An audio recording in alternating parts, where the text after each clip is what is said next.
এখনো ফুলসজ্জার খাটের ফুল খুলতে পারোনি? এখনো ফুলে গন্ধ আছে।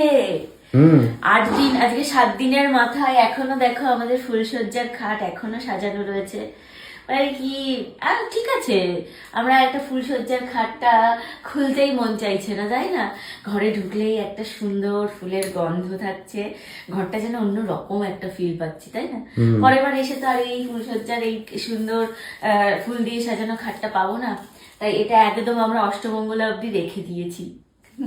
দেখো ফুলগুলো এখনো পুরো তরতাজা রয়েছে, তাই না? এখনো স্মেলটা তুমি এটা ভাইবস পাচ্ছ এখনো? পাচ্ছি। এটা আরো বেশি হচ্ছে যে বরের ভালোবাসা যত গভীর হয় তত ফুল হচ্ছে ভালো থাকে, তাজা থাকে। আর দ্বিতীয় কারণটা হচ্ছে যে শীতকাল বলে ভালো আছে। দেখো সামনেটা দেখো, এই দেখো, একদম সব একদম এখনো সুন্দর তরতাজা আছে, তরতাজা আছে। সুন্দর আছে। রঙে দেখাও আমায় ফুলসজ্জার খাটে বসে কেমন লাগছে আমায়। দারুণ লাগছে, দারুণ, অসাধারণ, বিউটিফুল। 8 দিন ধরে আমরা বাঁচিয়ে রেখেছি, 7 দিন ধরে ফুলসজ্জার খাটটা এখনো অ্যাজ ইট ইজ রেখেছি।